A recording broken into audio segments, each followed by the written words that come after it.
আলাইকুম বন্ধুরা। সকালে ঘুম থেকে উঠে দেখি কত বড় একটা পাঙ্গাস মাছ। এটা হলো প্রায় 3 কেজি ওজন। এখন আমি এটা পরিষ্কার করার জন্য ডুমুরের পাতা ছিঁড়ে নিয়ে আসবো।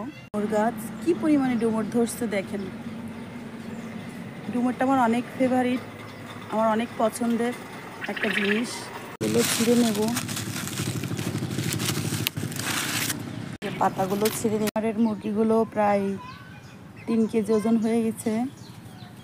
আমার ছোট্ট স্বপ্ন পূরণ হবে। ছোট ছোট করে আমার যে স্বপ্নগুলো ছিল আস্তে আস্তে করে পূরণ হচ্ছে। তো আমার খামারের মুরগিগুলো প্রায় 3 কেজি হয়ে গেছে। এখানে আমার 150 পিস মুরগি আছে। ওর কথা বলবো কি, লেবু ছাড়া তো আমার চলেই না। আমার 5টা গাছে লেবু হয় এত পরিমাণে। এখন আমার গাছে অনেক লেবু গাছ। এখানে প্রায় 6 থেকে 700-র মতো লেবু ধরছিল এই গাছটায়। লেবু সেটা দেখে আসি। গাছের লেবুটা পেকে গেছে, দেখতেছি 2টা লেবু পাক ধরছে। অনেকগুলো পাকছিল অবশ্য, তো আমি সেই লেবুগুলো উঠাই নিয়েছিলাম। আবার পাকছে, এসে তারপর লেবু পারবো। পাখি দেখবো, আমার কোয়েল পাখি ডিম দেওয়ার সময় হয়ে গেছে, নিয়ে গেছে অনেকগুলো, তাই আমি তালা মারছি। এবার দেখছি কি আমার কোয়েল পাখি ডিম দিচ্ছে। দিয়ে মাছ পরিষ্কার করলে মাছটা একদম দেখেন একদম এমন হয়ে যাবে। এর গায়ে যে কালো দাগ ছোপ থাকবে কিছুই থাকবে না। দেখেন কত সুন্দর করে পরিষ্কার করে ফেলছি ডুমুরের এটা পাতা দিয়ে। ঘষলে যারা মাছ কেনে কিন্তু তারা আসলে মাছের এই কালোটা উঠাইতে পারে না, আর ওইভাবেই ধুয়ে ধুয়ে রান্না করে। আসলে এক একজনের এক এক রকম রুচিবোধ। তো এইভাবে যদি মাছটা প্রসেস করে নেওয়া যায়, দেখেন কত সুন্দর হয়েছে।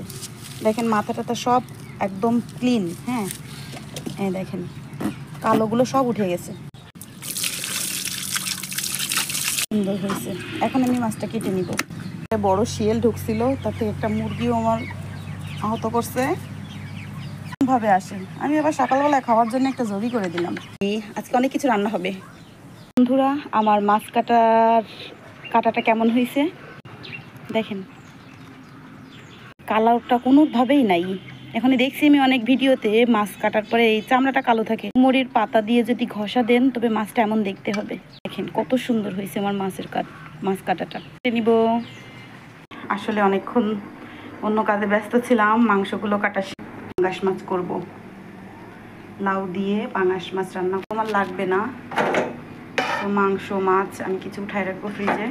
পিস রান্না করবো, দিলাম।